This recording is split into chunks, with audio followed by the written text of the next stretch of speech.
Commence primary ignition.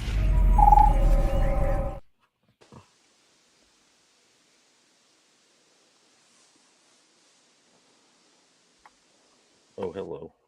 Did I screw that up? Okay, sorry.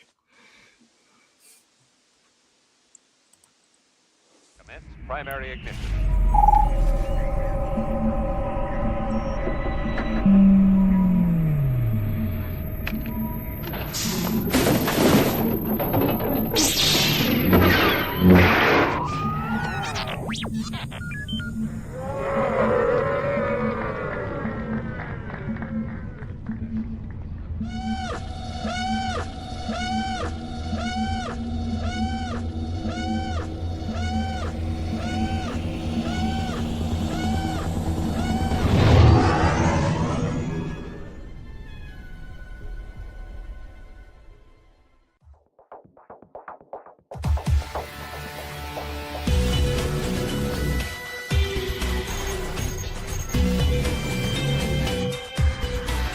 Never find the more wretched hive of scum and villainy.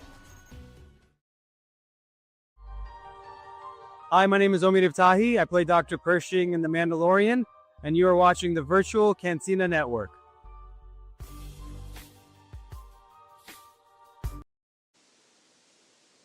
It's funny how that works. Hey, Yeah. welcome Deja vu. to a very special edition of the Virtual Cantina Watch Along. My name is Spencer. I'm one of your hosts for the evening. Riding Chewie, or riding Grogu, as it will, is Okay. Jeff. How are you, sir? Got Grogu down here, yes. How you doing? I'm doing good. Good to see you, Omid. Thank you for joining us. Yeah, of course. Thanks for having me. And as always, Dave. How are you, sir? I am well. How about yourself? I am fantastic. Well, we're in the holiday season right now, and we're in the giving mood. We're very happy tonight because this is we have a guest tonight that we've been wanting on the show for quite a while now. Especially considering the fact this is an absolutely incredible episode for his particular character, especially considering the fact that we find out his first name, which is awesome. Please welcome our good friend, Mr. Omid Abtahi. Omid, how are you, sir? I'm doing good. I'm good. Thanks for having me. I haven't watched this episode in a couple of years now, so it'll be good to dive back in. Well, Nice. we're very glad to have you on with us, and we're very glad as well as that over the last 2 years we were able to have you at two of our Boonta Eve events. One obviously in Los Angeles at Scum and Villainy last summer, and then most recently at Boonta Eve in Texas as part of Rebel ScumCon. Yeah, We greatly appreciate that you were able to come out for our events. it's a guaranteed good time. So, like, why would I not? Thank you for having me. Oh, it's our pleasure. So, Dave, if someone wanted to ask Omid a question tonight, how would they do so? Well, if someone wants to ask Omid a question, there are many, many ways. Like shout really loud, get really close to your microphone. No, Depends on what part of the country you're in. but whatever platform you're on, whether you're joining us on Twitch, YouTube, Facebook, wherever it is that you are, if you just go ahead and put your question down in the chat, we will see it up here and we can bring it up. You can do all the things that way. Just wherever you be, put it down there, and we might not get to it eventually, but we see all of them. It records all of them, and we will get to as we can. So we're going to jump into a bunch of questions, over here. Like we said, Santi says, the good doctor has entered the building. Thank you, Santi. So, Thank you, Troy. so I want Dave to start the questions off right now because there's a great question that he asked you in that panel that I think is very prevalent to what we're Okay. talking about today. Yeah. So yeah, if you guys haven't seen it, there is, and I'll put like a little comment down in the chat for everyone. Is at Rebel ScumCon I had the good fortune of moderating a panel that had Omid and a number of other people in it, and it's just like a kind of across the Mandoverse. But what I want to ask is really just tell us the story about how you really got cast in the Mandalorian, or how you found out you were cast in the Mandalorian. And do you want the actual version? Of course, I want the actual okay. version. We love that part of the version. That's the point. Yeah, because like I was, I told you, like working for Disney, sometimes when you do these, red carpets or interviews and stuff like that, you have to keep things PG. And it's not that the real version is not PG, but it's just a little bit more grown up. As it's more and more common these days, I take cannabis, like edibles, to go to sleep. That helps me to sleep at night. And so I remember I was on shooting the second season of American Gods, and I was shooting in Toronto, and it was 1 a.m. And so I had taken an edible. I was 3 or 4 hours into my sleep, feeling really good. Passed out. I get this phone call from my agent, and immediately, like, when you get a phone call at that time, you're like, this is either very, very good news or it's very, very bad news. And as I'm sure you know, actors were all insecure. So I thought I was getting fired from American Gods. Oh. And so I picked up the phone, and my agent started talking to me, and I'm mostly asleep. And I hear this like, blah, blah, blah, blah, blah, blah, blah, untitled Jon Favreau project, blah, blah, blah, blah, blah, blah, blah. And I was like, it kind of sounded like the Snoopy, like, you couldn't make out what the adults were saying.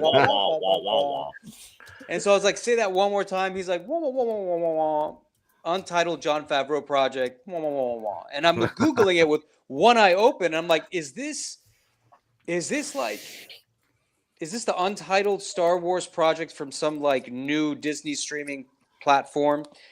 He's like, yeah, that's the one. And I'm like, it's Jon Favreau? He's like, yeah, that's it.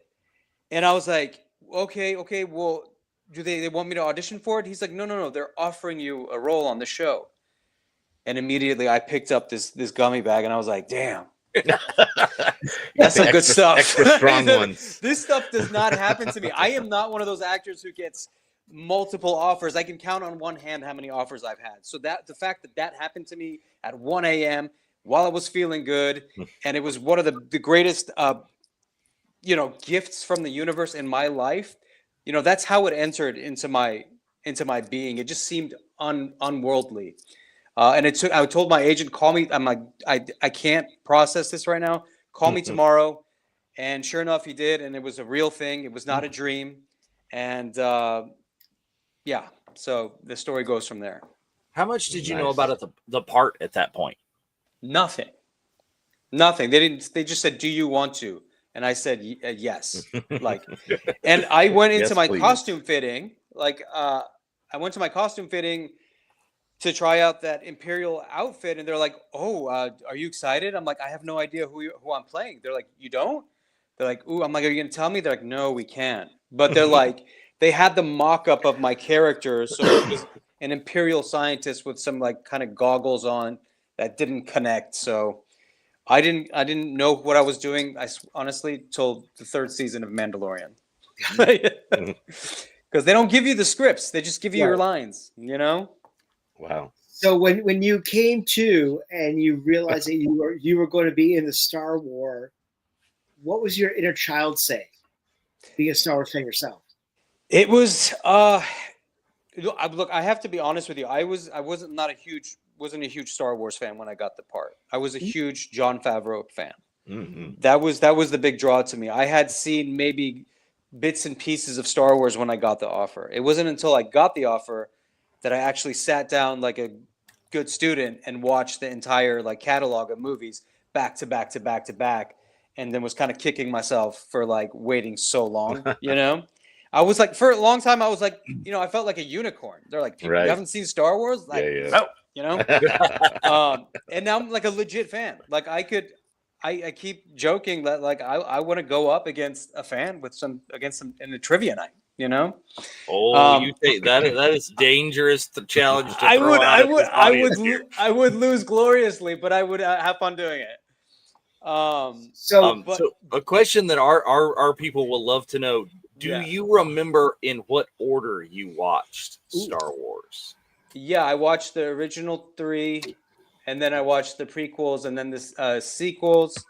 And then whenever Rogue One was in there, I watched that one in order it came out. Nice. Before the original trilogy, then. You did it right, sir. No, did I do it right? Oh, absolutely.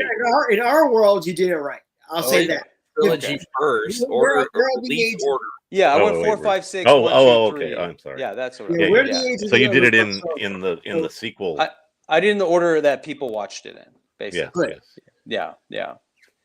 So one yeah. of the questions I want to ask is that in your first scenes, you got to work with a film legend.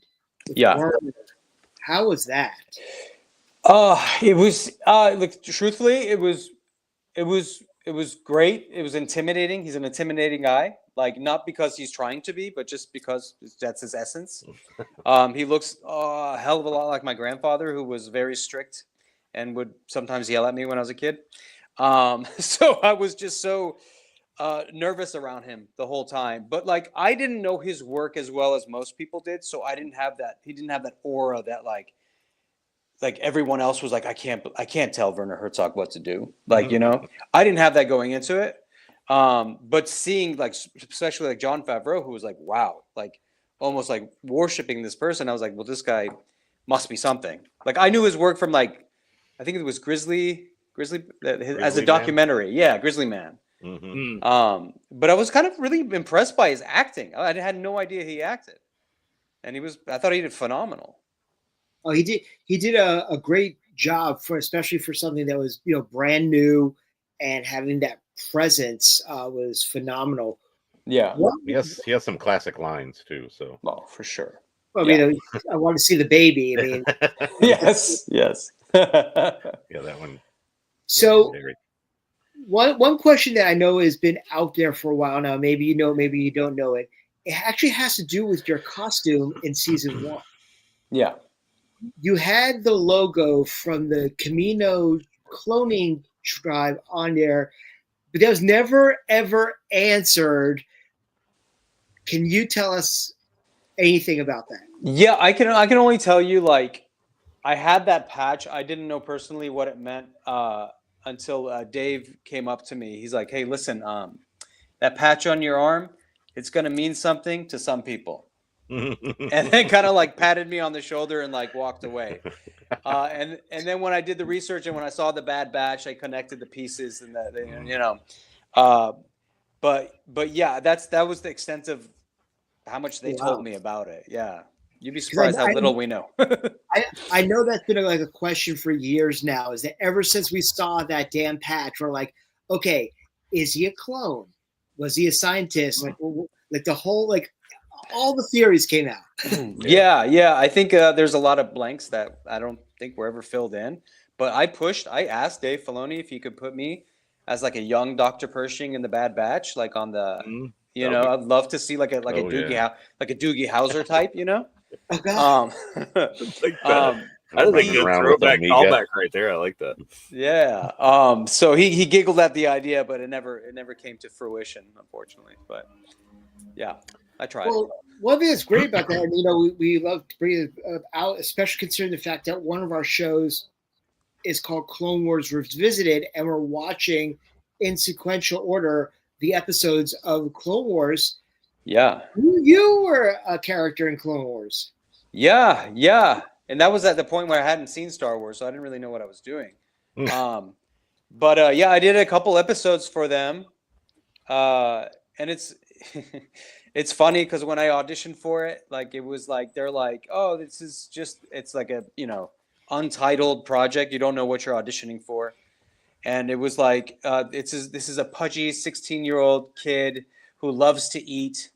And so that's what I had in my mind. I had this pudgy little 16-year-old kid. And then when I saw the cartoon, I'm like, this guy looks like a all-American quarterback. Like I would have gave him a different voice. But yeah, it's funny how much you go into these things blind. But that was one of the few rare instances where it was a voiceover job that you worked with the entire cast at the same time. It was kind of like a radio play. Yeah. Nice.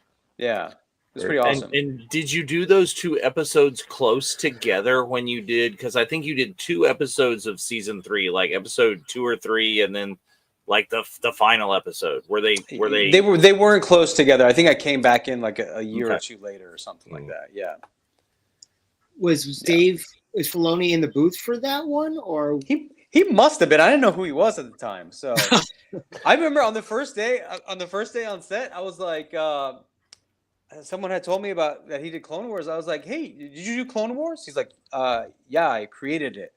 I was like, I was in it, right? He's like, what? No. And then his assistant was looking it up. He's like, sure enough, yeah, he was in the Clone Wars. So kind of surprised each other. So secret that he didn't even know. Yeah. We got a whole bunch of questions in the chat. So Dave, why don't you post them up? Well, let's start with this one from our friend Bruce. Bruce is, hey, Omid, I know you're here for Mando, which you were absolutely great in, but what was your most exciting role across like everything you've been in? Good question, Bruce. I would have to say in order, number one is this old show, 2006, called Sleeper Cell. That was on Showtime. Not a lot of people know it, but the people who do know it was phenomenal. And then American Gods is probably like my second, and then Dr. Pershing, The Mandalorian, would be third. Especially this episode, The Convert. It's very rare if someone who is a supporting actor, who's a character actor, gets to kind of hold up a storyline. I don't that's really get cool. to do that too often. Especially this one. I mean, I know that a lot of us were, obviously looking forward to seeing your character and what happened with your character, and obviously what happened with Katie as well. But like, there's so much meat for your character in this episode. It's pretty astonishing. Yeah, there was a lot of meat. Yeah, and I think there was a lot of meat left on the bone too, so to speak. Like at the end of it, like I feel like there still is so much potential. Oh yeah. I mean, I don't know the state of his brain, but this is sci-fi, so anything can happen. Yeah, they could have a machine that reverses that just as easily as it does whatever. Yeah, or like, you can come up with any reason. If you want to tell the story, you can tell it. Yeah, I exactly. remember the first time Somehow Dr. Pershing's brain was fine. Yeah. Well, Yeah. it was the first time I actually met Katie, I actually had her. I had her sign a picture of her eating the biscuit, and I had her quote, "Turning it to 11," because I'm. Oh, nice. Aha! This is real, you guys. This is from set. Oh, This very is the biscuit. nice. That is so cool. Yeah. So what did those taste like? A coconut. Oh, Really, really fattening coconut. Katie did not like it. I actually quite enjoyed them. Oh, okay. Yeah. She had to eat a bunch of them, didn't she? She In did. her last scene, Yeah, she Especially did. you. We both had to eat. But I would eat mine between takes. She would spit it out in a spit bucket when she was doing hers. But I thought it was great, because I'm a child of the 80s and I love Spinal Tap. So the fact that she's turned the knob, I was like, okay, she turned to 11. I was like, that's absolutely perfect. But the relationship that you guys had, like the picture up top where you guys are having the photon pops, which we'll talk about later. And the great stories that you have, especially involving your son, which we'll talk about as well. Yeah.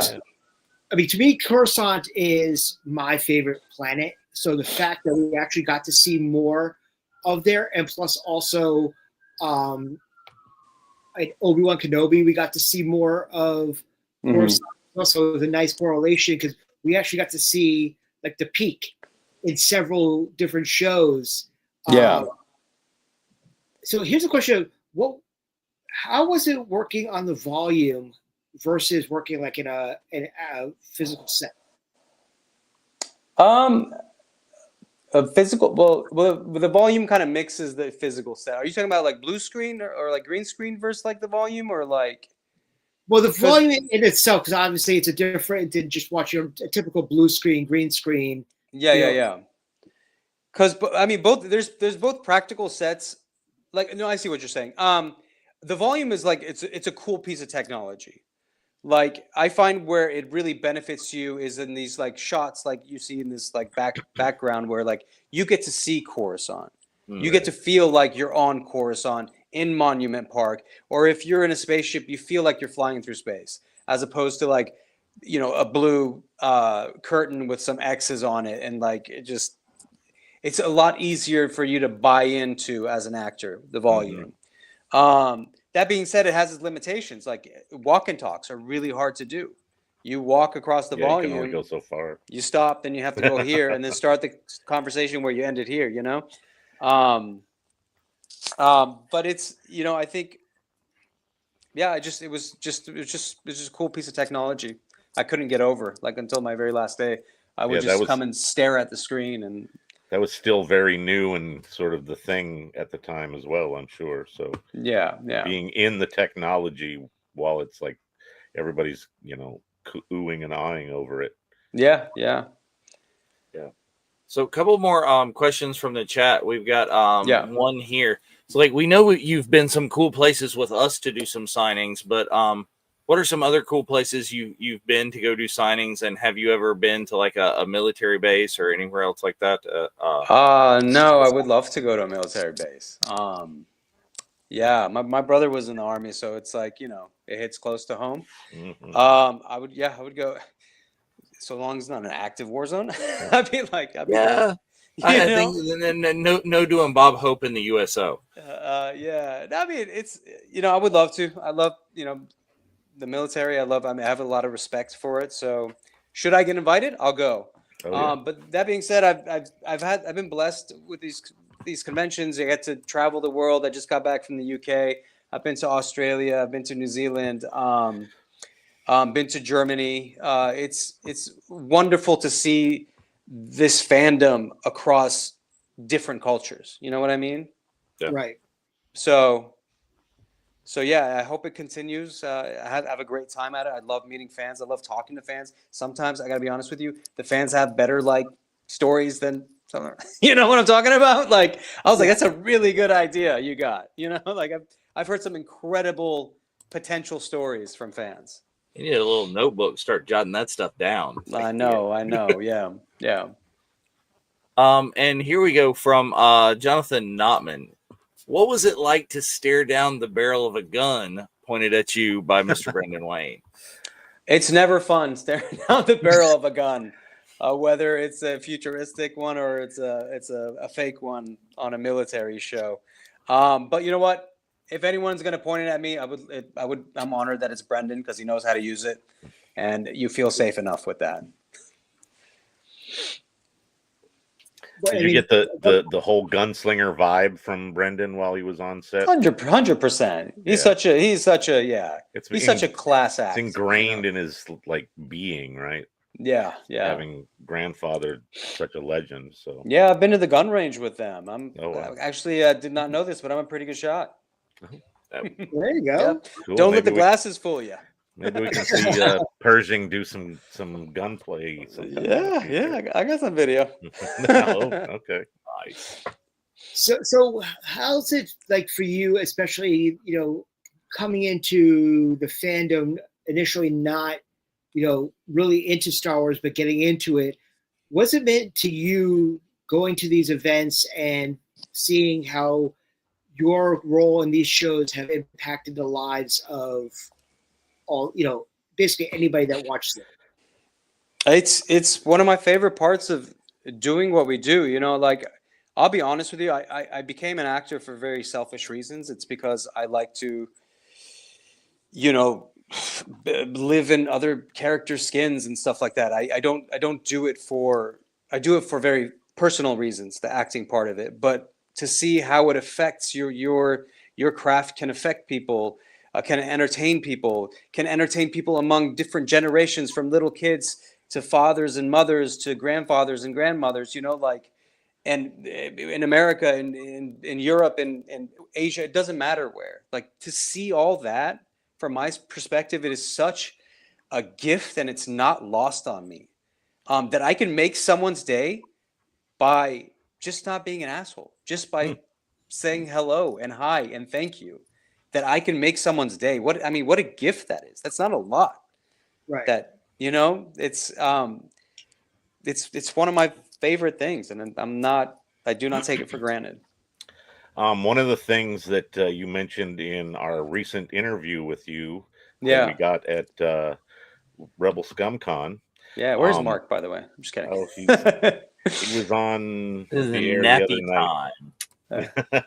It's But, past his bedtime. During that Okay. interview, you talk about you could be, seeing people coming to your table, and one person would be like, "You were so evil to, Grogu."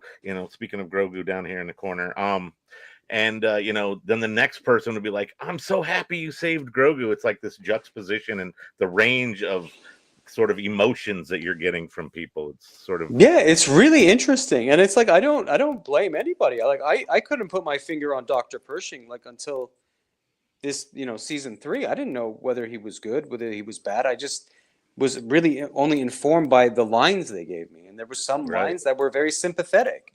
Mhm. But then he's also a cloning scientist, and he ultimately, my takeaway from him was science was above everything else. And whether it's Right. the Empire, whether it's the New Republic, it doesn't matter. Whoever gives me that vehicle to do my science Right. is who I'll work for. Which makes him morally great. I get that. Yeah. But I think more he was well intentioned, but it's really fun when you get different takes, like back just literally one person to the next. Love me or hate me. Yeah. And especially if you look back, like for example, the hologram in season 2, we were like getting your benevolent agenda, and it was kind of like, okay, no, I don't like this guy. Oh, and by the way, there's Mark. He's in the chat. Yeah, Right? speak What's of the up? host There you with go. I was most, just and he asking about you. appears. I enjoy how the Yes. fans. Yeah. Wait, you hold on a second. Time out. You thought that hologram was you're like, this is a bad guy? Well, because we didn't know what was being done to Grogu, like up Yeah. until that, and then obviously we're seeing the cloning facility Yeah. on Navarro, Yeah.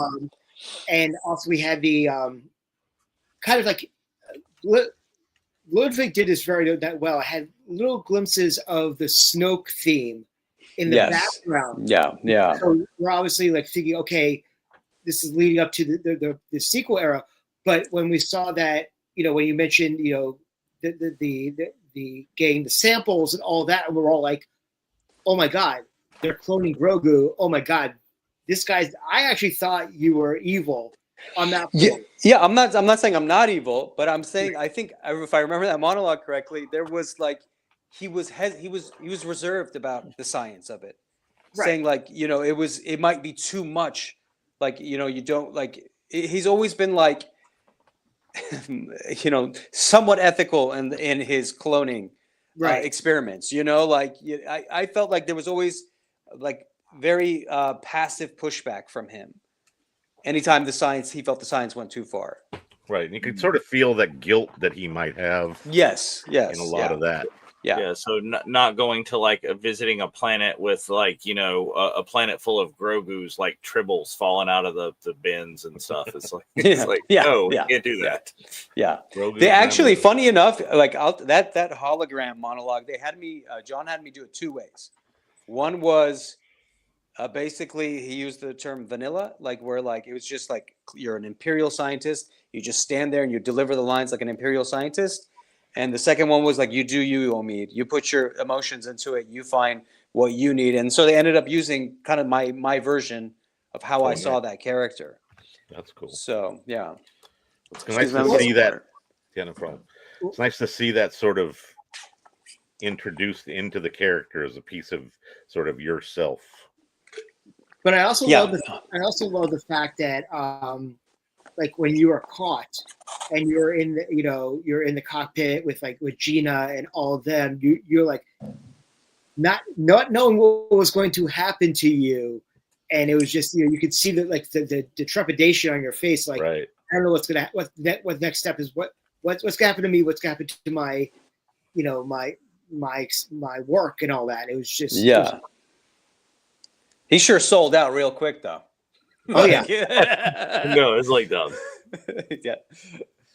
Yes, especially with being held hostage and the bullet going right past you. So Thanks, we're about Troy. Yeah. I'm just reading his comment, Troy's comment. Yes. That's very Oh good. yeah, Troy. Well, Definitely. like before we actually get into the watch along, is I want to ask my favorite question to ask everybody who comes on and is part of the Star Wars is, so what was your reaction and what did it feel like the very first time you saw yourself as an action figure? You son of A loaded you question man. there. You're trying to make me cry on camera.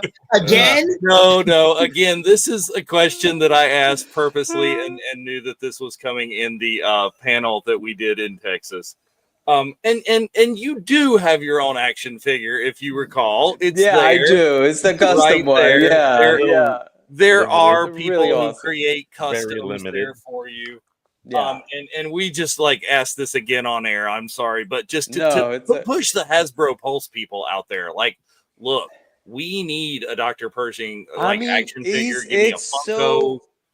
It's so perfect. I mean, like, you remember those action figures with those little knobs on the back that made the hands go up? Yeah. Back in the 80s. There I you mean, isn't go. this like don't shoot? Yeah, Yes. that can be Like Pershing's the big, the feature. DC superpowers that just like that. Well, yeah, you squeeze the legs and the arms do the thing. yeah. Oh, it's amazing. So it's about that time. So please make sure that you have your Disney Plus all queued up to Chapter 19 in Season 3 of The Mandalorian, which is actually Episode 3 of Season 3. So if everybody has it all queued up, Jeff, whenever you're ready, we'll do 10-second countdown. I like that comment, like a Dr. Pershing lab, like a whole playset. I was Yeah. like hoping for like honestly like the lab with Grogu in a Lego set. I think my son, that would be my son, sweet. it would have like All right. Well, we can talk more in a moment. Let's start the episode so we don't fall okay. behind. Here we go. Countdown begins.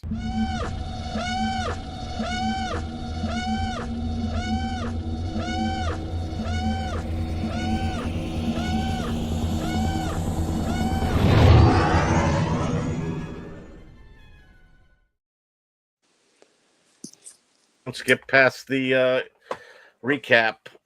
Nope, said- watch all the things. Yes, Oh, no and there skipping. we were just talking about with you and Werner. Yeah, Yeah. that was my first day of work. Was that little piece you saw on the recap? I was very nervous. So a lot of the can anxiety imagine. you see. Yeah. And I have to say, we have to give her a lot of props, but this year has really been an incredible year for Katie. Like, I'm so happy for her. Katie's, yeah. You're talking about Katie O'Brien? Oh, yeah. Mhm. Yeah, totally. Yeah. She's Love Running Man. deserving of everything that has come her way. Phenomenal actor, phenomenal human being. Yeah. Running Man was absolutely fantastic, and I was so happy seeing her role in that. Yeah. Look at this. We got Mythosaur eyeball action in this previous episode. So are you guys skipping the intro or are you No- playing the no- intro? no No, We're playing it all. No, we're okay. playing the intro. Okay. We love the Lucasfilm logo. Yeah. Actually, the thing they put here with the heads is a lot of fun. So it's fun that they've when you watch the Lego shows, they do a Lego version of it. Yeah, I've seen those. Yeah, those are awesome. Yeah, Great humor. we just did a Lego watch along. Was it last week? They did. Yeah, the holiday holiday special. special. Yeah. Yeah. Ooh, and we're back here in the ancient waters.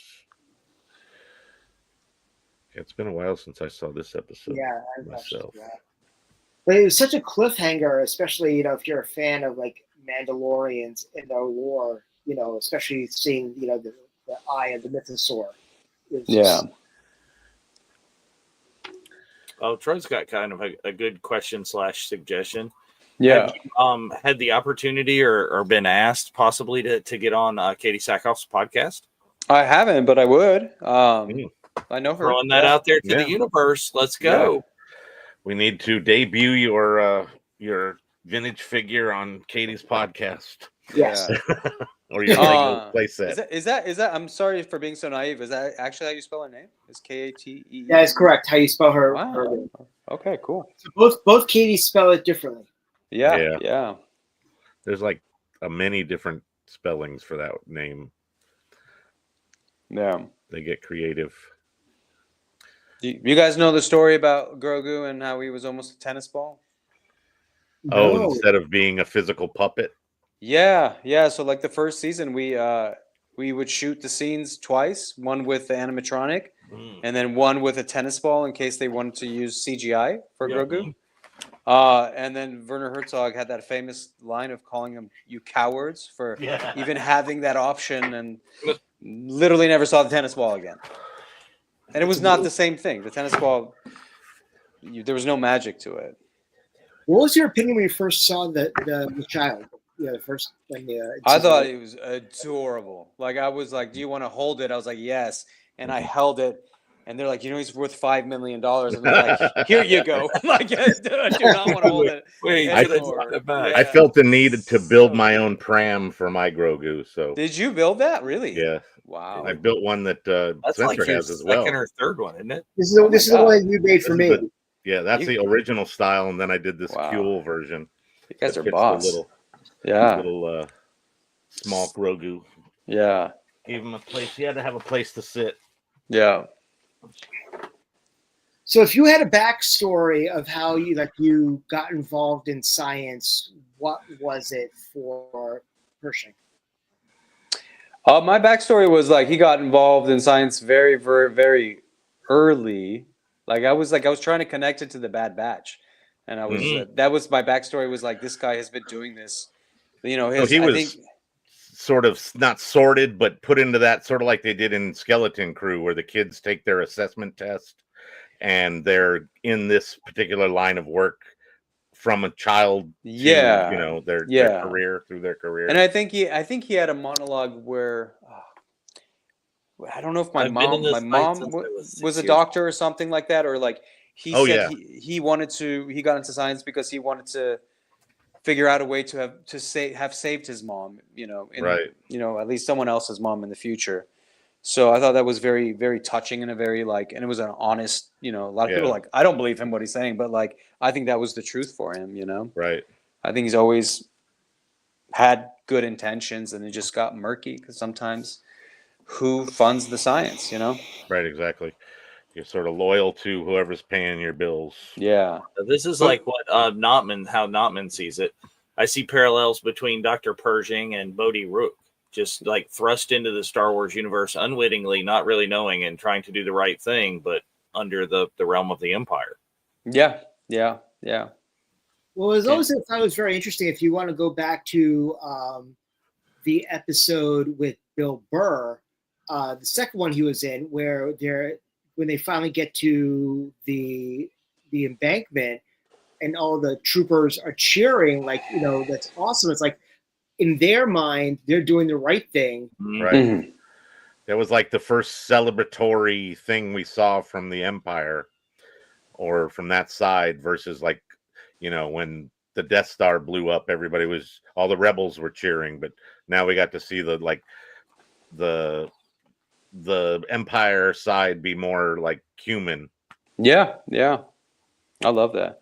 This sequence that they did was phenomenal. Right? Yeah. This flight sequence, this battle. Yeah. All the flying stuff and especially dogfights like this are amazing in this show.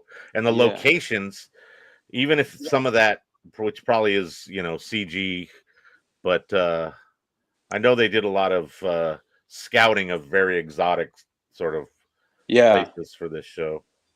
So we have to ask the question, are you a Razor Crest guy or are you an N1 Starfighter guy? I'm trying to picture what an N1. What a Starfighter is like. He's in the N1 Starfighter right now. The Naboo ship. There's his original ship. It's Anakin from Episode 1's ship, right? Yeah. No, I'll probably take this one. A little more sleek. Yeah, it's less of a space Winnebago. Yeah, that's really what. That's what it is. Like, but the thing is, he needs like the fact that he doesn't have his carbon freezing ability and his weapons, cache and a toilet.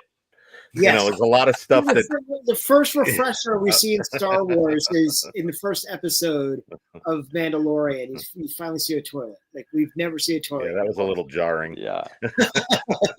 But this has got to be like a short term, like like his Razor Quest was like for like Yeah, you would think, but this was his replacement ultimately for what's at least currently, as far as we know. Yeah. Wait till the movie comes out. But yeah, I'm just assuming. I'm guessing. You know, I have no idea. Right. But like, Well, we've seen the Razor Crest, or we've seen a Razor Crest in the trailers. Yeah. So- oh yeah, okay. So yeah, the new the trailers for the movie have what looks like a either a newer version or theoretically an older version of the Razor Crest that is like less beat up, sort of. Okay. Like Okay. the paint job's more pristine, really, is what I noticed. It's kind of like his armor, right? Yeah, exactly. Gets that wear and tear. So it could be a new ship that he just acquired, or it could be a flashback to when his ship was newer. I don't know. So Yeah. it'll be interesting to see. Well, it's very interesting, especially now. I mean, we talk about this a lot, and you know, having you got involved in Star Wars after a little bit more than when you got in is, look, we had nothing as fans for 16 years. Yeah. Between Return of the Jedi and the prequels. So, I mean, sorry, the prequels, and it's kind of like now, thanks to you guys and Disney Plus, we don't have to wait for Star Wars like ever again now. It's we In did so many have different forms things. too. We had things, but they were, Yeah. their books. a lot Yeah. of these things. All the visuals were in your head. Mostly. Yeah. But it's just so exciting, and it's just so exciting to be able to talk with you and your colleagues about stuff that we grew up, we love, and we it makes us feel like we're one step away from being in the Star Wars ourselves. So that's amazing. Well, that means a lot. Yeah. Well, see, and here's what Troy's saying is completely forgot about all this Bo and Mando stuff in this episode. It's just like in his memory, it's all the Pershing and the Well, here we go to Coruscant. Right. So. Yeah. So this leading up to the Opera House was such a big deal because like it was one of my favorite concepts that I saw like in the previses. But like this looks like grand in scope, but the actual like I was on a little like wooden platform with a blue screen. Yeah, I was going to say there was 3 extras watching me do my monologue like 50 times. So do they show you like the Doug Chang artwork and stuff for things like this to kind of get you in the mood of the grandeur since you're not experiencing they it? basically animate each episode like very crudely. It's called a previs, like a visualization, and you basically see an animated version of your episode, almost down to the blocking. So you have a very clear idea of what they're going for. You're not tied to it, but like it's a great blueprint. Right, it's a good guide or jumping off point. Yeah. So like I knew what this was going to look like when I was doing it, even though I was shooting in a little warehouse. Right. It's funny. The last time we saw this was obviously the scene of the tragedy of Darth Plagueis the Wise, and they're watching Squid Lake. It's like, okay, Squid Lake on Tuesday, Dr. Pershing's seminar on Wednesday. Yeah. And you know the whole thing with the ear, right? Right. Like a lot of, I mean, I wish that was my idea. That was actually the director who was like, "Hey, Omid, what do you think about this? When Dr. Pershing feels like a little overwhelmed, he rubs his ear almost like a comfort blanket, like a security blanket." And a lot of people thought that was my tell for lying. It's just funny how people interpret it. Right. But I thought it was just a really cool detail. Yeah. Like here's the whole speech about your mother. So Right. Yeah.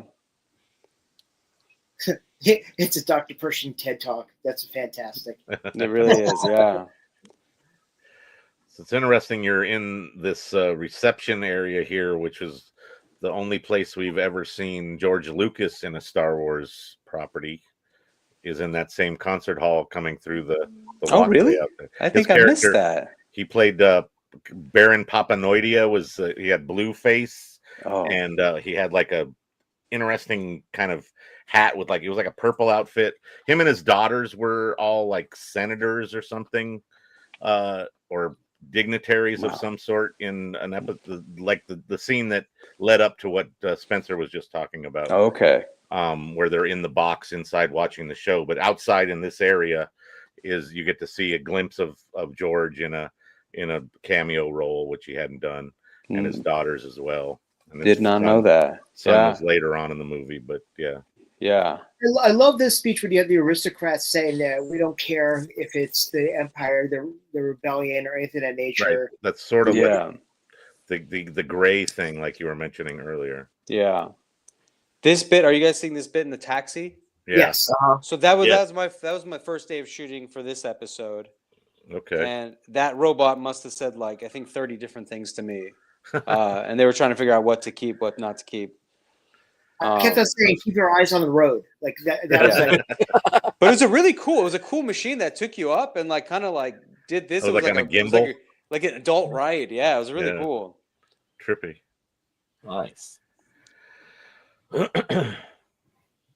Oh, how let's many see. like Look at this physical props like that with like robots did you work with?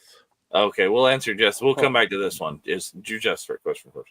Wait, which question do you want me to answer? What Well, Jess I- just said first. I was asking about like physical, like a robot like this. Was there a lot of that? There was a lot of those robots. There's the interrogation robot, which is Right. really it's a kind of a trip. It's like this guy and this robot and this guy behind him with these things that moving the arms, but he's in like a grade suit that they're gonna eventually cut him out. Key that out, right? And then you got a PA, like not an actor, just a PA doing the lines with you. Just for Yeah. timing or whatever. Yeah. And I think this stuff was just like Powerade or Gatorade. The stuff we're just drinking.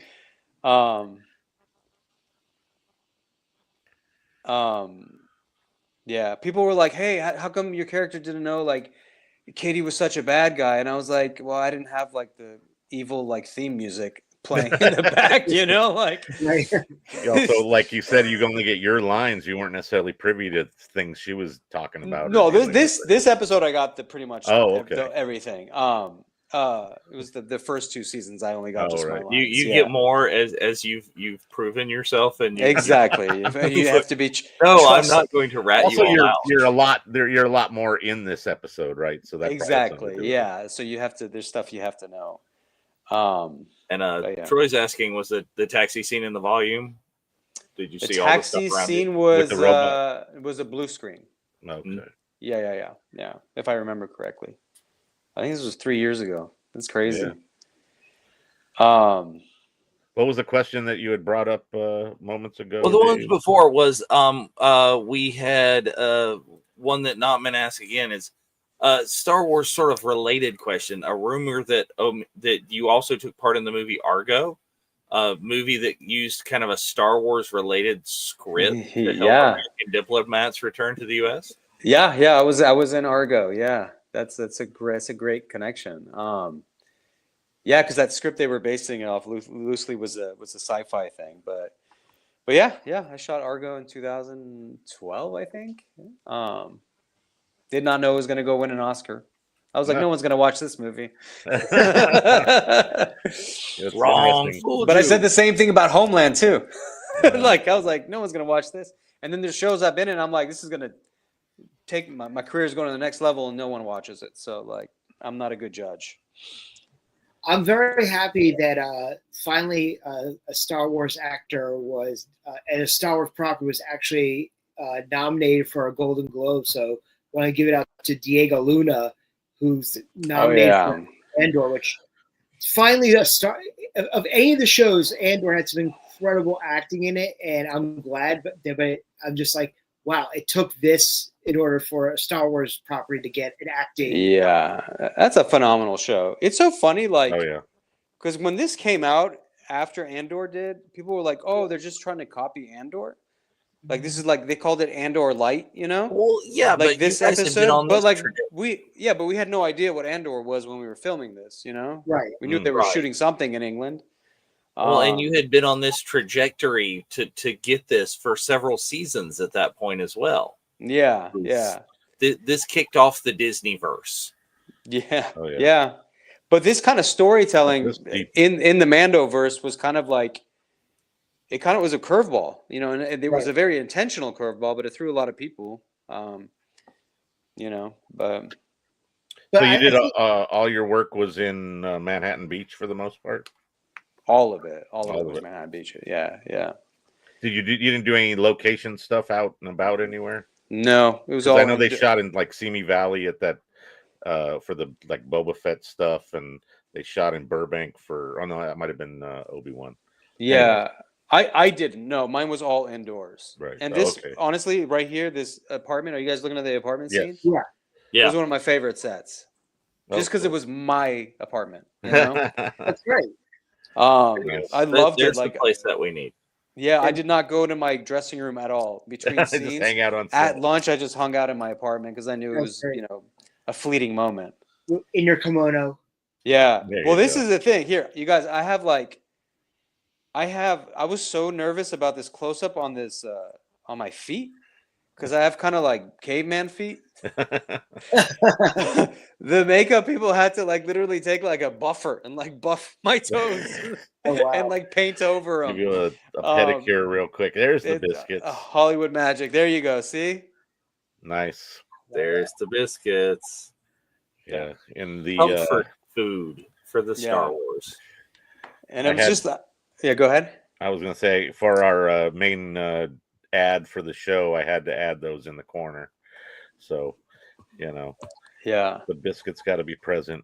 But I thought it was great because we always joked about, for years, join the Empire, they have cookies. And then all of a Right. sudden we see the biscuits. Yeah, no, they had biscuits. Yeah, biscuits selection. were big.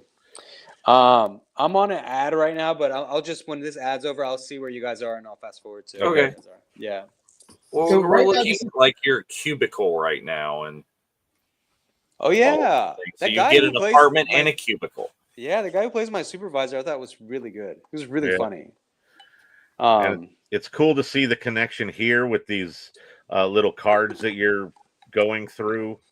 That Yeah. are basically the same thing that Leia fed into R2 for the plans for the Death Star. Oh right, yeah, yeah. Well, I think it's like that retro futurism. This is a long time ago in a galaxy far away, but it's the 70s technologically. Yeah, for sure.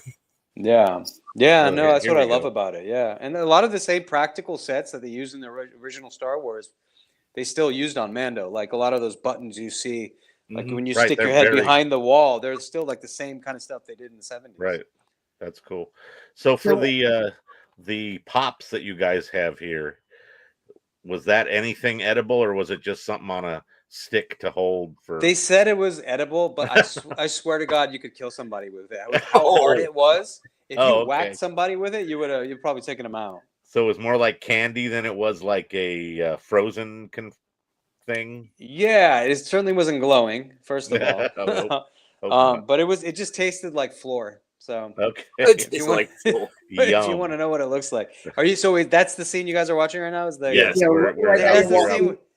That's the scene with my son. I want Yes. to. yeah, so- it's coming up, I think. Yeah. So Damn, tell us about that's one of my favorite stories that you tell about, having your son on set and then, the conversation you guys had afterwards. Yeah, so like so Isaac the director was like we had a conversation beforehand to talk about the episode and stuff like that and to get to know each other and because we were going to be working together a lot and we both found out we were dads and this was filmed during COVID and so Right. I was like, are you bringing your family on set? He's like, we can't bring visitors on set because of COVID. But what I'm doing is putting my wife and my daughter into the background so they can go through the testing for Disney so they can come on set and see how it's done.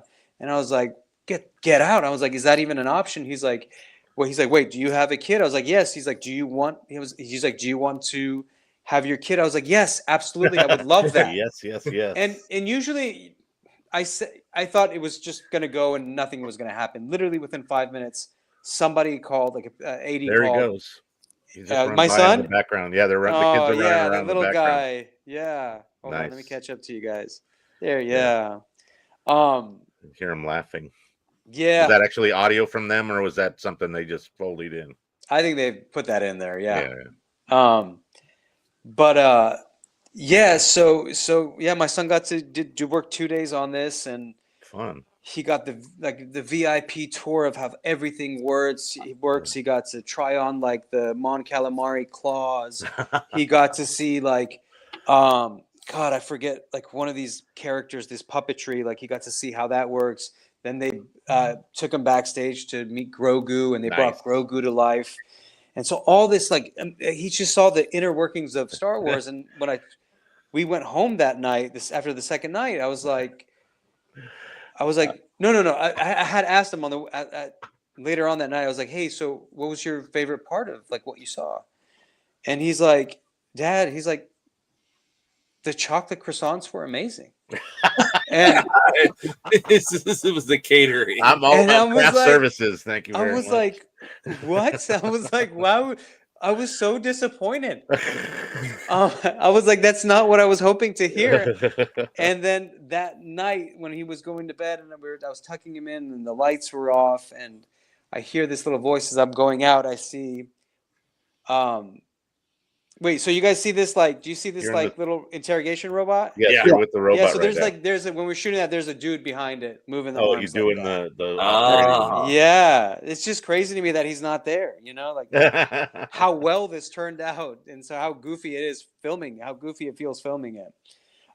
So as I was leaving the room, my son's room, I hear this, Daddy, and it's dark, and I was like, yeah, baby, and he's like, Coruscant is real. I've been there. Wow.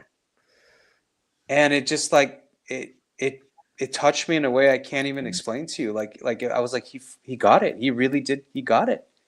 That's cool. He just took his time to. It's always that magic hour if you guys have kids, you know, when you put them to bed, everything comes out. You know, like, so it was just one of those things. My favorite day probably in my life was what you just saw. Yeah. Yeah. Made that much better that it was shared. And it wasn't something that could happen easily. It was something you had to sort of orchestrate. Then it became a reality kind of thing. Yeah, it's true. The dark side, the Jedi, it's real. All of it. Talk to us a little bit about the glasses. I think you were mentioning earlier that early version, it was more like goggles with no little connector deal. Yeah, they were like these goggles that had no middle piece. And they went over the ear. And so when I went in, I think this is how I remember it. When I went to put it on, they kind of went like that. like if it was an animated character, it would have totally worked. But like, practically, it was not a practical glasses. So they basically came out with this whole like tray and they're like, pick one that you like. And so I immediately was drawn to the retro look of those glasses. Right. The big round ones. Yeah. Yeah. John Lennon-esque. Yeah. But it fits like this, the 60s, the 70s of the Star Wars, OG Star Wars, you know? And it gives them that look with the big eyes kind of thing. And, you know, but also like, kind of like, it's almost like a very poker, much like Maz. Poker's like a poker player. You don't quite know. There's like this like tint to it that you don't, you feel like you don't really know Pershing. And I think that worked out really well. Right. And here's Katie showing off her muscles, right? Oh yeah. Is ripped. And this was pre Love Lies, so she's jacked now, but yeah, she was. Yeah, I think she had just come from filming Ant-Man, right? So she was that kind of ripped for Ant-Man, but she took it to a different level for Love Lies Bleeding. Yeah. But I've made a friend for life in her. You guys, like, I just saw her the other day. Yeah, you guys seemed to really hit it off when we had you both at Scum and Villainy. Yeah. It seemed like you guys were definitely, you know, old friends at that point. Yeah. She's pretty awesome. We had her at our event in Japan this past year, and it was just lovely to see her and her wife before their honeymoon. Oh yeah, yes, yeah, I heard about that. Yeah, it was very nice, to have her there.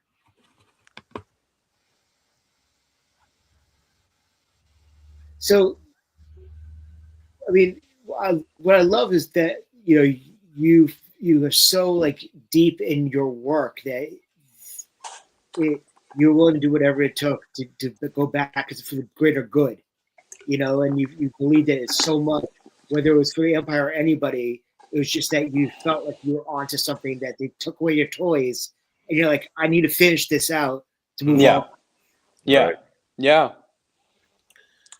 But I think that's what led him to making some poor choices, you know, Yeah. and it eventually bit him in the butt.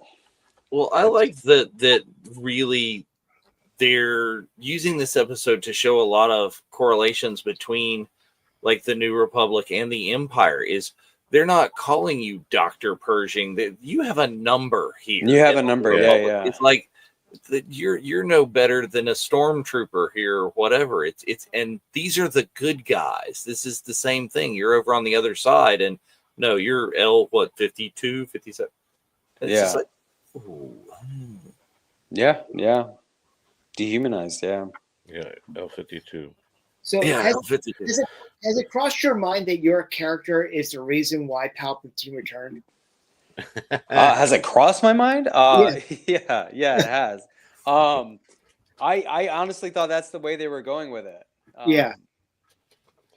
Okay, update the shirt, Dave. Somehow, no, literally, it was Dr. Pershing. Yeah. Somehow, Or at least have It was Pershing all along. Take out Agatha. at least have some part of it. Yeah, you know, I'm not a writer, so it's not up to me. But I would love for that to have happened. I thought that's where they were going with it. Yeah, there was- Okay, just for the level of ridiculousness, which Jedi do you think would make the best basketball? Jeez, because he knows I love basketball. no. God, this is a tough question. I have no, maybe Mace Windu. I have no idea. You know, there's a Maybe lot Jar there. Jar Binks. He's pretty tall, right? He's not. Yeah. a Yeah, Jedi. that's right. Jar Jar Yeah. is like the way, like Although that kinda, he could be a Sith, but anyways, Yeah. Oh yeah, that's right. He's not a Jedi. He's Dave, not a I Jedi. think- Yeah. Dave, I think you need a shirt of Jar Jar doing the Michael Jordan like Jar- lunch. yes. I would buy it with the his tongue beard. hanging out like 4 Yeah. feet down. oh yeah, Uh, extra long.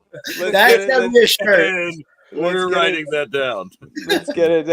Kobe won. That's really good. That's I just great. saw somebody write Kobe won. Yeah. And Mike says Jar Jar for 3. From the 3-point line. Yeah. Dunking Stuff. Yeah. Let's get downtown, baby. Yeah. What are you guys watching? Right. Like I'm on another ad. What part is it? You're looking at yourself at in the his- mirror. You're in like the trench coat outfit Oh yeah. Right. in your right. in your room. You're convincing yourself you're saying it's the right Okay. thing to do. So this is my original pin from the show. Oh yeah, they showed that earlier. My It was New a close-up. Republic. Nice. We haven't got to the subway bit, have we? We're in the station. So The here's the station right original, our subway cards Oh sweet. Oh wow. that we got to That's that let very me cool. keep. Yeah, That's nice. it's cool. Yeah, you're I have walking- to get this back to the Yeah. freezer soon. Oh, Otherwise, yeah. it's gonna disintegrate. I was wondering what was up with that. I'm like, how is that been hanging around for this long? Is it No, I just keep it in the freezer like it's I'm like gonna- old wedding cake? Yeah. Yeah, so you and Katie are still wandering through. And The you like station pass here. one of the classic little like The screens the screens. and Okay. rebel trooper looking guy. It's not Tom's Day yet, Troy. It's not Tong's Day yet. Yeah. That was such a fun scene to shoot. That whole train sequence. Right. Mm. So such cool characters you got to see. And then you always like the big droids, the droids that chase us, are like goofy guys in like grayish suits with like white dots on them. It just, and you have to be afraid of them. Yeah, that must be one of the weirdest things is all the Yeah. characters that are supposed to be floating Yeah. around. Then there's So are we- still turnstile jumping in a galaxy far, far Yeah. away. We're turnstile jumping? Well, it's Katie like put her putting foot- feet in and then going through. Now you guys just sat down on the train. Okay. Have we got to the Tong's Day guy yet? You're just about there right now. Yeah, it's gonna come Okay. up here. Okay. A no ticket There it line is. from Indiana Jones with the train. There we go. We just got the Tom's Day line. Yep. Okay. Yeah. Well, that was a actual puppet, right? That big guy sitting. Yeah, on that was it. That was like one of the things I like. That kind of stuff I showed my son that he was not impressed with, because that's not a chocolate croissant. Yeah, right. He's a connoisseur of French food. Pastries. Yeah. See, like this would have been fun to shoot on the volume, but this was shot on a blue screen. But like I would have loved to have actually seen. Yeah, it'd this. actually be like immersed into that kind of. Yeah, but that makes it even cooler that your performance here, knowing that you weren't looking at the volume, that you were doing that yourself. I appreciate it. Yeah. Well, yeah, that's why they pay us the big bucks. No, I'm just kidding. It's so funny, like, because we'll get to that sequence when we're jumping from, whatever subway cart to subway cart, you know, and they're like, Omid, do you need we got you a stunt man. Do you need a stunt man? And they showed me like the space between the carts was like this big. Like literally, if you put your foot on it, it wouldn't fall through. Like, they were they were so bought into the fact that I'm a nerd that like they didn't know fragile. I have hops. There you go. All right. So here's your question. I don't know if quite finished, but at least you can do the first part. What was your favorite line that you delivered as Dr. Pershing? Who? It was actually a line I had to fight for, and it was during the Monument Park scene. Oh God. Okay, you know what? No. There's a line that he has that I think kind of defined him, where he says, I believe that the pursuit of knowledge is the most noble thing someone can do. That was in the Opera House monologue. Yeah. Oh, wow. And that was to me where I was like, yes, I know who this person is. I know who this character is. But there was also a line where he talks about the cloning work being complicated, morally complicated. Mm-hmm. That was a line they didn't want in there because they thought it was, I don't know, too risque. I don't know. But I was like, no, this is exactly like, I need this kind of line to inform who this character is. Like he knows what he's doing and he knows the complication of the complexity of what he's doing. So I fought for that. Here you guys go. Oh, there's the stunt. Look at that. You're a madman. Yeah. There it is. That was not hard. But you're so high up. That's the I know. Yeah. We're a good 3 feet off the ground. This is so cool to watch after such a long And then time. you delivered the tongue stays line. He's like, they're yours. Yeah. I think the Kay's like rolling her eyes, like, yeah, you'll get the hang out of it. I think the original line was like, I think I ate something like bad or something, and then we switched it out with a repeat of that line. Right. But it's funny. Like when I first did season 1, I was like, my beard was black, my hair was black, and then by the time we did season 3, they had to color my beard in, and like they left my hair graying. But if there's a season 4. It's the stress of the life, the mind playing, really. That's right. According to Favreau, it's sitting on his desk. So yeah, I know. So in this scene, they're blowing these giant industrial-sized fans right in our faces. Right. We could barely hear each other talk. And then we jump like maybe 1 foot onto a pad. So this is a question that a statement that I ask everybody who's involved, in the Mandalorian. It's amazing that basically the man who put together probably one of the greatest Christmas movies of all time, the man who kicked off the MCU and also probably one of the saviors of Star Wars, all turned out to be Gunner from PCU. Gunner from PCU. See, I do. You go too deep sometimes. He doesn't know what that is. Favreau, he played a stoner in that movie, but it's amazing that John's done all this stuff like The Lion King and all that he's he kicked off so many things that are in pop culture today. Yeah, he's amazing. I mean, like for me, like his Swingers had just come out when I moved to LA, like and that was kind of like my Bible of like moving to LA and what that life was like. That's what I knew him from, and then all his work that preceded it, and then he became a storyteller, and he's just one of my favorite people I've ever worked for. But what is Gunner in the piece? What is that? So That's he the is a character he character plays. that's like literally a stoner, and he has some like iconic quotable lines, or some iconic quotable lines said about him in a movie called PCU. There's a movie called PCU. Yes, Yes, you I've have never heard of it. Must go, With, you must go find that. David Spade and Jeremy Piven. Okay, I will. Do, Absolutely. is it? Should I go watch it?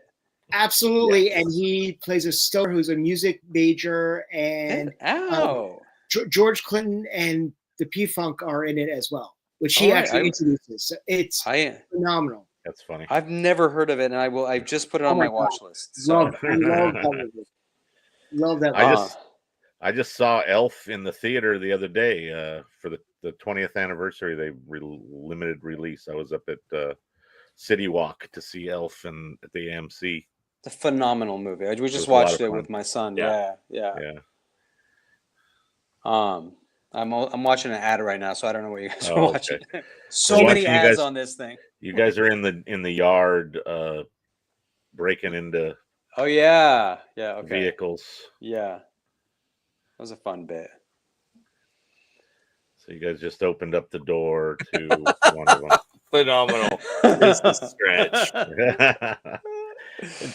From a certain point of view. Yes, it's one of those things where it's the classic of college life at a certain point, and if you were there, it probably hits differently when it hits differently.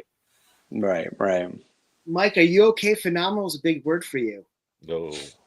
Oh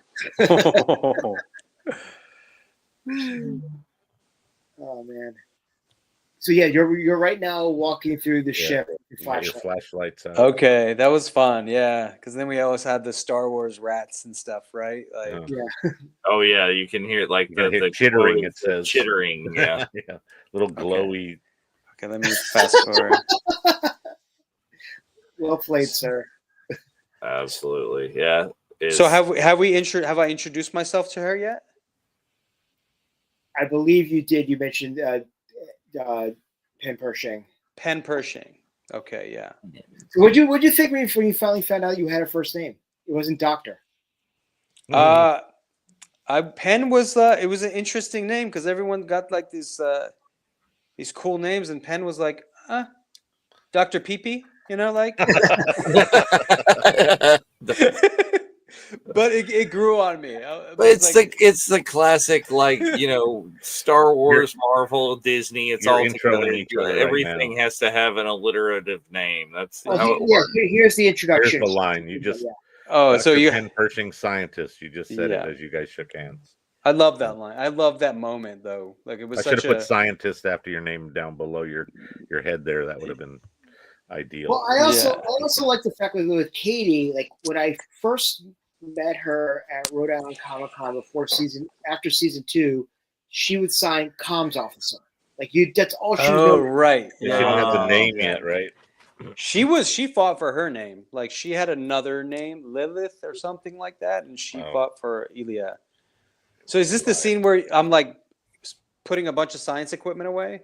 Yes. Yeah, you're rolling around in the like lab thing. Yeah, they were like, here, Omid, just like kind of come up with stuff you need. I'm like, you guys, I'm not really a scientist. I don't know what any of this stuff is. They're like, just put whatever fits in your thing and something that you can do consistently, take after take after take. And that won't break. And so you just have to act like you know what you're doing. And this is a speech about your mother being a doctor as well. There you go. See, yeah. You wanted to be a doctor as long as you can remember. Yeah. Mm-hmm. I feel like this was such a nice moment because I knew this was a guy who just didn't trust easily. And so finally he does trust and he gives his trust to this person and whoops. She betrays him. Yeah. That's why I need to know what happens. Like what happens? Yeah, where does it go from there? Where does it go? You can't need more story. I know. Like I said in the pre-show, I need a scene in Coruscant with Dr. Pershing walking around Coruscant, drooling, not knowing who he is. Yeah. Wearing not a robe, but like a hospital gown. Hospital kimono. Yeah. So I don't know. There's many ways you can go with it. So you said you watched the when you got cast, you caught up on the movies and stuff, and then you've mentioned Bad Batch. Have you watched all the animated stuff as well? No, there's just far too much for me. Like There's I seasons watched and seasons. Yeah, I watched the Bad Batch mostly just to have moments with my son and teaching teaching him about Star Wars. Like I didn't grow up with Star Wars, so I wanted to make sure that my son did. Nice. Very nice. Yeah, so it was just a great thing that we shared. Yeah. And, that's cool. yeah. It's the new thing is always easier to kind of latch onto as well. Exactly. Yeah. So here's a question back from Notman. It's like, so you didn't watch Star Wars growing up, but Star Trek, or is there any? I definitely didn't watch Star. I still to this day have not seen a Star Trek. Oh, you guys got busted. I saw the only thing I saw was the Ewok Adventures, and I loved that when I was a kid. Those are good stuff. Yeah, I have Yeah. like animation cells from the Ewok Adventures. We have some friends of the channel that were. And then that. across the aisle from you when you were at Rebel ScumCon was yes, yeah, Yep. that's right. Eric, yeah. And we were having conversations about who was the original person that wore glasses for the first time in Star Wars, right? And whether it was canon or not. That because the guy from the Ewoks did it. Yeah. Wilford Brimley's character, right? Yes, that guy. Yeah. Diabetes. Yes. So now, are you guys on the mind flaying scene? Just about. Yeah. Here you're talking to the right. The Mon Calamari's got you laying down on the table there. Yeah.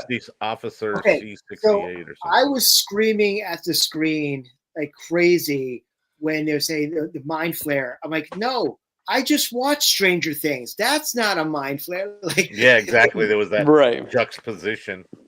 Yeah, it was really a really cool set. But like, what's interesting about this was like, I was talking to John about it, and he's like, and you had to find a balance of look, I have played being tortured in dramatic performances, like really dramatic performances, like in a film I did, Boys of Abu Ghraib. And so for like something like this, like you have to do like almost like a PG version of torture. Right. And so that was finding the balance was like a interesting thing to do as an actor. Like you wanted to, if you scream, it's not going to be an R-rated scream. It's going to be a PG-rated scream, if that makes sense. Yeah. Yeah. Different level of what you're trying to portray. Different level of, if it was genuine fear, it would have been a whole lot rawer. Yeah. And that was actually my. You say it was a trap in front of the Mon Calamari. Yes, I know. Classic. Introduce that line to them. Yeah. No, I was after it. There you go. That's me without my glasses. You're my friend. Yeah. It's sort of interesting to see, Katie's reaction to this. Like, is she sad? Is she just doing her job? What's going on exactly? Does she have feelings? Yeah, and she nailed it. Yeah. And the guy next to her is actually a friend of mine I've been friends with him for a long time. It was such a trip to see him on set. That must really be fun. Yeah. Well, it was great that after this all the scene, and we see Katie again, she's talking to Gideon about what happened. Yeah. And it's just like her whole agenda. It's like, wow. Yeah. That thing was. Did you guys see the thing they have on my face? Yeah. The lights in your eyes. They're really awesome. That was a fun little thing.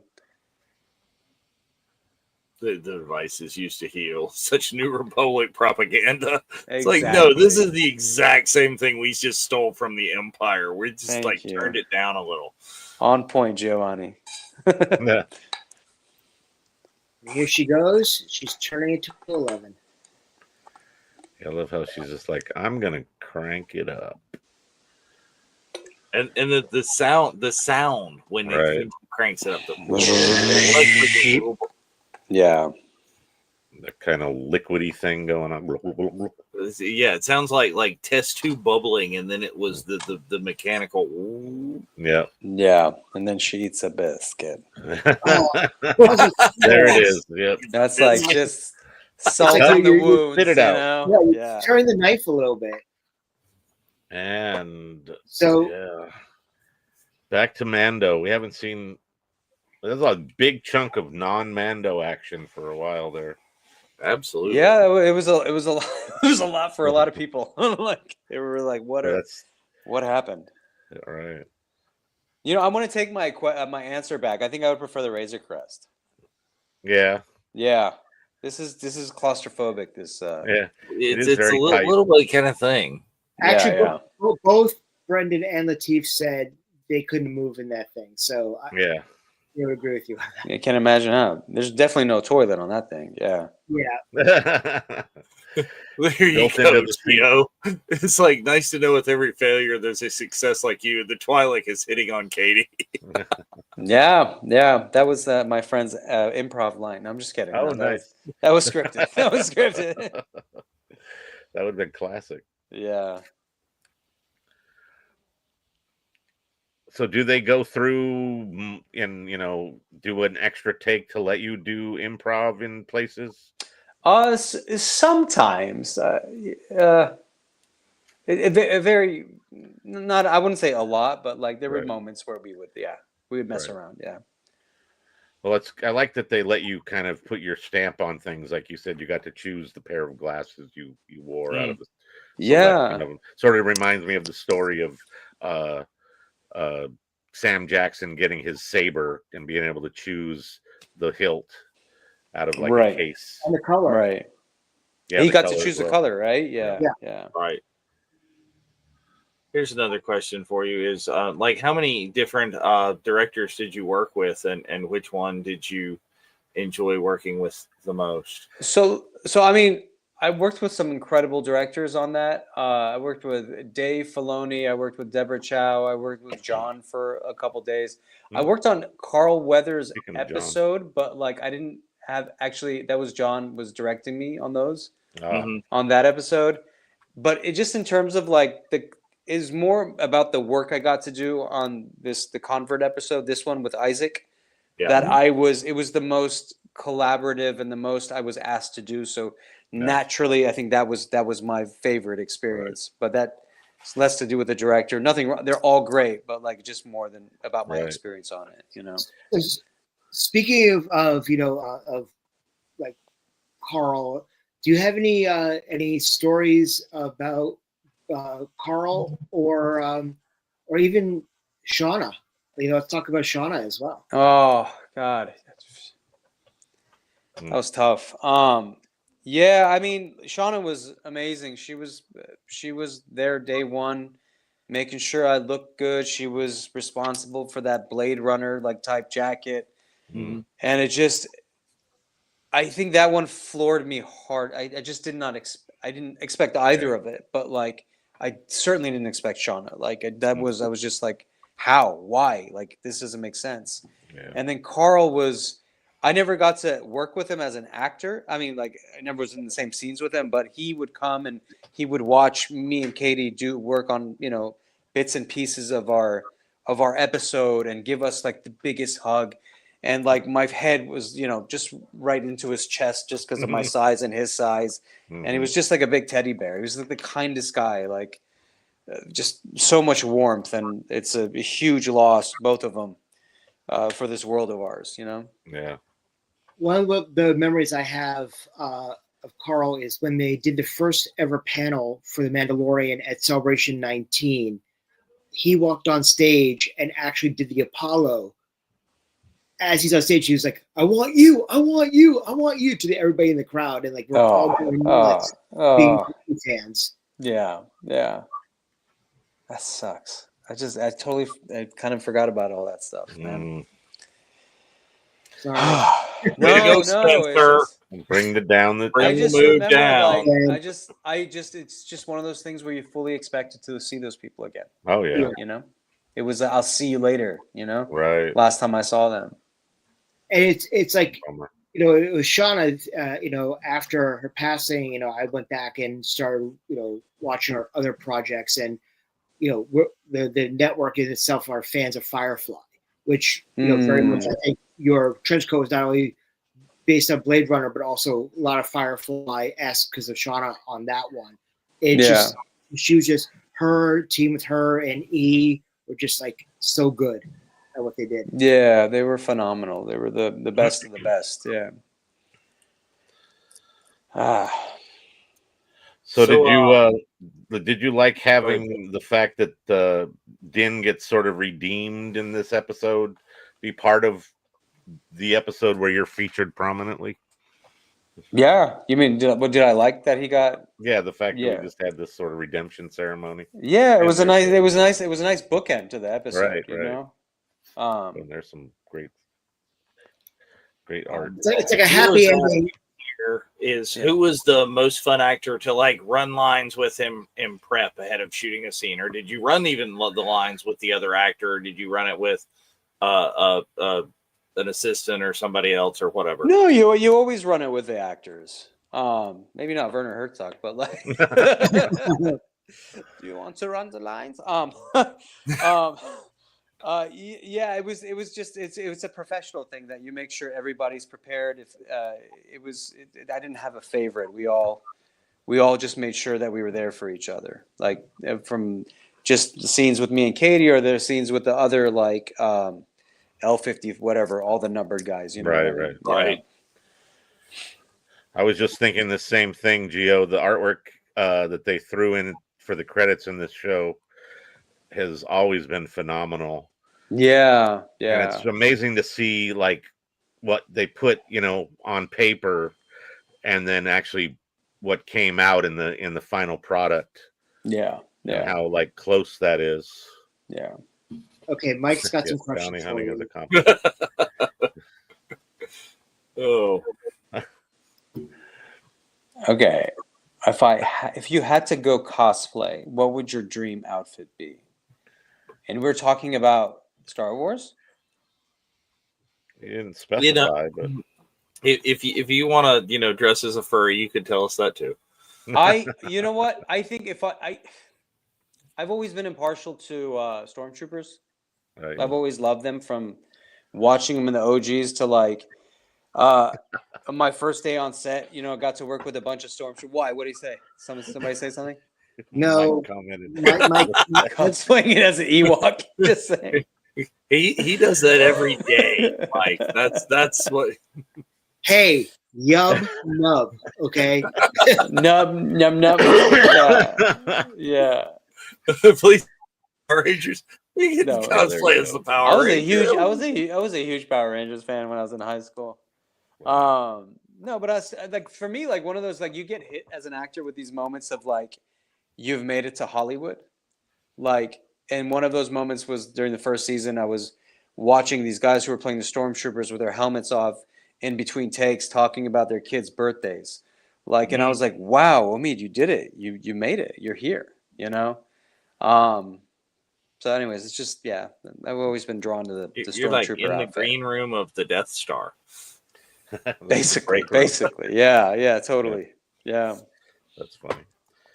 Yeah, troopers are a fun one there, and what's nice is that you can do it and not like you could sort of blend in. Anybody can play. You can have the biggest celebrities in the world play stormtrooper, and a lot of them want to, right? Yeah. Like I remember I was working on American Gods, and Deborah Chow was telling us she was directing this new show called The Mandalorian. Mm-hmm. And I was like, I wasn't even a part of it yet. And I was like, hey, can I be like a stormtrooper on there? She's like, oh, yeah, we'll see what I can do. And then like 2 weeks go by, and I was like, did you say something? Like, I'm in that show now. She's like, you're what? And it was a completely coincidental thing. That's classic. That's crazy. Yeah, notoriously, Daniel Craig played a stormtrooper in Force Awakens. There you go. Yeah. So, and also like for Jimmy Kimmel, Mark Hamill went out on Hollywood Boulevard dressed as a stormtrooper to sort of busk tourists. Yeah. We also Prince William, Prince Harry were stormtroopers in Force Awakens, and their scene got cut.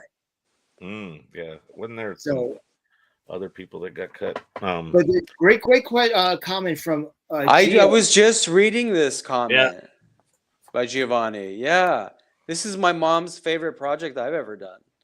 It was this independent film called Ocean of Pearls. That's so crazy that you mentioned that. Excellent. Very Yeah, good. I'm sad that I wasn't able to be there for it. So is Gio is one of our show hosts on our Sunday shows. The very deep dive, the unifying force is we kind of take a lot of deep takes at cinema and culture and all sorts of things. So he knows the deep stuff. So he's who I should go up against in my trivia night. Well, Star Oh Wars no! If actor. you're going up against a trivia night, is the Cookopedia, right? Yeah. Just put them up against Cat. Cat will wipe the floor with you. Oh, I'm sure Yeah, he would. no. I'm sure he would. We just need to go to we need to go to a bar with just us to go to to do trivia because it'll be those people will like Gio will wipe the floor with us. Sure. I just want to go up against an average fan, like an average, and see how I do. So yeah. what do you think the lasting legacy of the Mandalorian is going to be? Oh. Probably Grogu. I think that's what people are going to be left with. I have no idea. I don't know how to answer that question. What the lasting legacy is going to be. Yeah, that's a tough one. I mean, the thing that occurs in my mind all the time is just the moment from like episode 1 where Mando is like doing the ET with Grogu, just like that kind of silhouette where he's kind of reaching out. Yeah. I can't tell you how many people I see with Grogu paraphernalia and I'm like, "Oh, are you a fan of the show?" They're like, "No, I've never seen the show. I just love how he looks." He crosses. I think I did an interview a couple of weeks ago and I said as long as Grogu still prints green, you'll see a lot of Grogu around. Yeah. Well, yeah. It's definitely, who do you think's cloning him, Well, I mean, right. Like everybody loves that. I mean, Jeff and Spencer know that my wife, not particularly a Star Wars fan in the slightest. But the Grogu jammies, she'll wear that, and she's like got on right now. She's got on a Mandalorian, a Disney Spirit jersey. Yeah, that's what I'm telling you. That's the legacy. That's what's going to be left. That was such a big hit on pop culture. We can credit you for Grogu and also for Palpatine returning. I mean, you got a whole bunch of stuff working for you. Fingers crossed. I'm able to tell that story, but we'll see. Absolutely. So is there any projects coming up or anything that you can tell us about that you are not bound by any NDAs? There's a couple projects, but I can't talk about them. They're like, they haven't released any press stuff about it, so I can't. But yeah, I wish I could. Then we'd have something to talk about, but no, I can't. Yeah. There's some fun stuff coming up. Well, for sure, when you can talk about it, it's like come back and tell us. So absolutely, so this has been a good time. Yeah. I've never done this. I've never done a watch along with. I cannot believe as many times as we've seen you in person and you've come to our events that this is the first time that you've been on the watch along. So thank you so much. Just in general, there's lots of people that do watch along. So I'm surprised that others haven't invited you. Yeah. You know what? Can I tell you something? I got to admit that I do, and I know some other actors do, is we love watching some of us. I don't want to speak for everybody, but like I'll speak for myself. I love watching reaction videos. Mm-hmm. I love watching like reaction videos to certain episodes that I've been in because that's when you come from the theater, you get that feedback right away. Right, yeah. And it's because of these YouTube reaction videos. Now you can kind of experience that as an actor again, and it's it's a gift. I actually had a conversation about that at a con 2 years ago with Bryce Dallas Howard and her husband Seth, and they both said they love watching reaction videos. Like that's their favorite pastime is to go back and watch the reaction to the episodes she directed. Yeah, it's 100%. Yeah, at first I was like, I don't get why I'm watching somebody watching something. And now I get it. It's such a communal experience to an otherwise solitary thing when you're just at home watching the TV by yourself. I get it. Absolutely.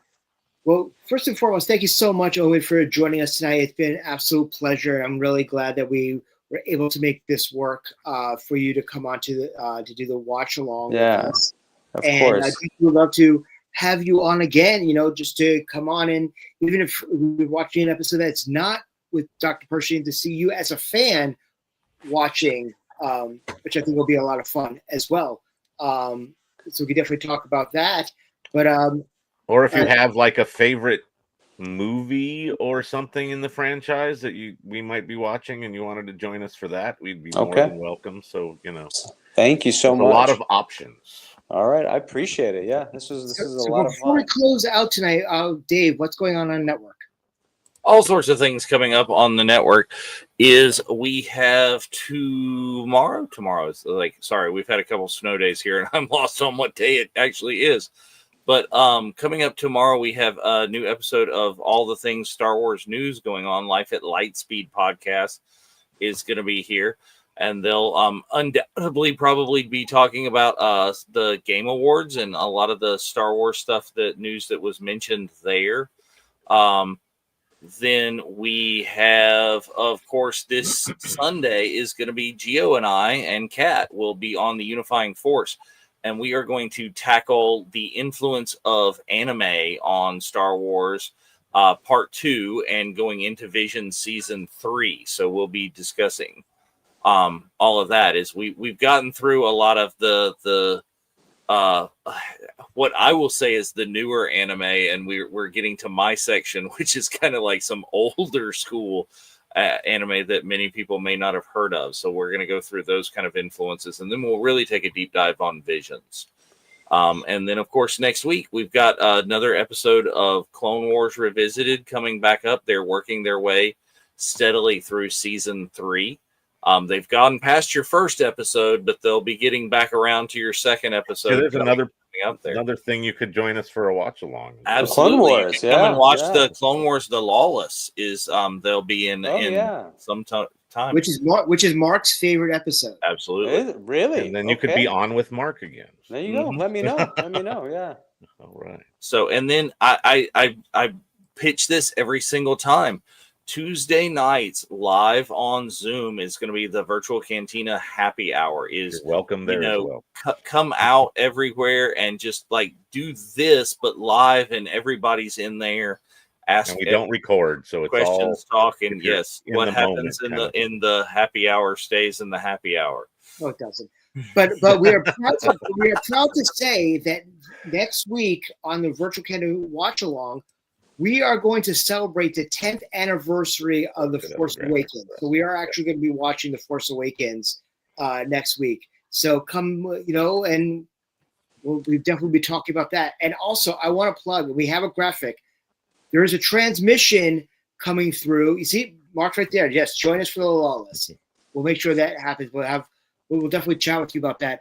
But we have a graphic that there is a transmission coming through that tomorrow at 9 a.m. Pacific, 12 p.m. Eastern, there's going to be a special announcement on the Virtual Cantina Network. We're very excited about this, about a new partnership that we are involved with that is going to be happening over the next couple of years. So stay tuned for that. And also stay tuned for all the information. As we already announced that we will be back at Rebel ScumCon next summer. So get ready for Boonty Eve, Texas 2, the Electric Boogaloo. We'll be back at the Revel in Texas on August 7th, 2026. And also we dropped on Black Friday that on Black Friday in 2026, we will be announcing the location as well as the ticket dates for Boonty Eve 5, the VCN Strikes Back, which will be as part of Star Wars Celebration 2027. Ladies and gentlemen, thank you so much for joining us tonight. And also thank you for being part of our 100,000 plus membership of our family here on the world's largest Star Wars Celebration fan page. We were very grateful to, after Texas, to get over 100,000 members. So thank you very much for being part of our family. So, Jeff, anything you want to close out with? just thanks again, Omid. It was great having you on. Really enjoyed it. You're always a pleasure to talk to and to hear stories from.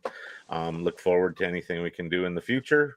And you're welcome back whenever the urge strikes you. And like Dave said, we have a Tuesday happy hour, and sometimes people we've had on the show will jump in, Just pop in, yeah. Just simple Zoom for where we post that we're starting at 4 p.m. Pacific, 7 p.m. Eastern. Yeah. Don't if you see it at 5 or 6 or Yeah. 7 on the West Coast, Yeah. chances are we're still in there. Still, yeah. So jump on if you notice or whatever, or if you get the like urge, 9 come on or in. like 10. we've done That's some good. marathon sort of meetings, as it were. So on Zoom. before we close out, Dave, Mike has a question for you. Mike, I am the last person that you should ask because I still have a Netscape account, man. No way. Yes. I have an AOL dinosaurs account. over here. My email address predates AOL. It is netscape.net. Oh, you win. He's got copies. But Dave, you want to close out with anything? Thank you. Just thank you so much, Omid. I appreciate it so much. If you guys want to check more funny stories with Omid, is in the back up in the panel, the comments here. I posted the link to our panel at Rebel ScumCon. Go back and see his interactions with Nelson Lee, is like Diana Lee and Santo, Chris. It's a great panel. I think you guys made it super fun. You made it. It was a lot easy. of fun. You made it super easy for me to host because you guys had so many great, funny, amazing stories to tell. So thank you so much for that. And then Nelson, throughout that panel, he felt like Charlie Brown in Christmas. He's like, he had to like I got a rock. Yeah. It's like, what? I don't have that. Oh, nope, I don't have that. It was great. And the funny thing is that you guys just kept on throwing digs at him, and he's just like, why? No, he was there for it, though. No, Yeah. God bless. He'll have his moment. He leaned into it. But once again, Omid, thank you so much for joining us tonight. We greatly appreciate it. And Thank you, ladies and gentlemen, guys. thank you for joining us tonight. We will see you next week as we watch The Force Awakens. So from all of us here at the Virtual Cantina, it's Tongs Day. Am I right? Tongs This is the Day. way. Am I right? This is the way. This is the way. Yeah.